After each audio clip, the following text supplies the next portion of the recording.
At meron namang naka-cover tayo eh. Oo. Kasi delikado rin masyado itong actually meron pang natira dito pero yung pinaka main troops nila wala na rito sa nasabing area. Ito yung mga naiwan, yung mga combatants na lang nila, yung mayroong mga komando, yung mga komando dito na naiwan.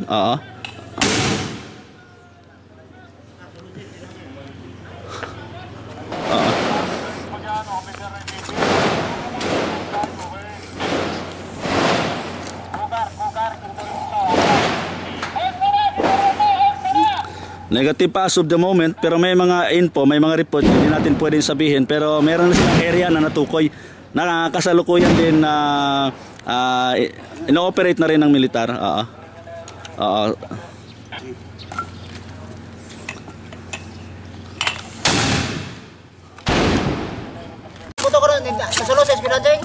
Sa coastal area na, sa coastal area.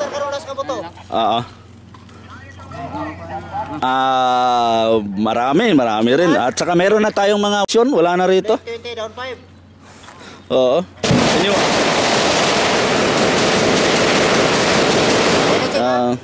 Oo nga eh. Wala na rito sa area. So ganun yung nangyayari. Clearing na lang to, hindi na masyadong ang mga naiwan na lang dito yung siyang nag-hold the line.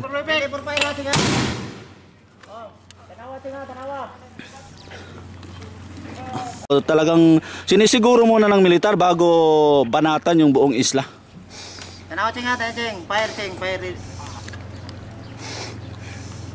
Kaya nga oo. Fire. Paano? Roger on that. Sa kabila, dito sa location namin may nakikita kami na 4 na bangkay dito na nakatakip ng kumot, yung kumot ba na mga kasamahan nila ito, yung mga black shirt commandos. Kasi dito sila nag-hold the line eh. Ito yung nakikita namin at sigurado ito yung mga talagang matatapang na hanggang ang patayan dito talaga. Nakikipagpatayan hanggang namatay talaga sila rito. Oo.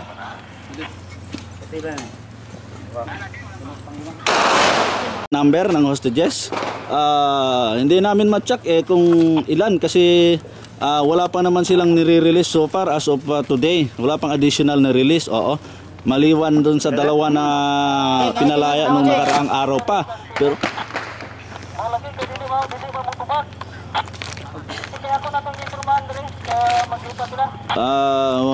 hindi natin ma-check kung anong mangyayari dahil ito, mortar na naman ang pinapakawalan dito sa location ko, no? Kaya bago pasukin kailangan i-clear muna. So ganun yung wala daw ba na, hindi pa nakapag-lagay ng frequency ninyo kaya muna mag-regulate sa kanila. Airport. Yung airport, location ng airport. Saka yung city proper na hindi pa safe sa kasalukuyan. Roger on that. Ganun pa rin yun. At natunga nga yung Crisis Management Committee dahil nandito na yung full force ng DSWD na pinanguluhan ni Secretary Dinky Soliman at sila na yung nag-take over sa relief operation sa humigit kumulang 8,000 mga evacuees na nasa grandstand sa kasalukuyan.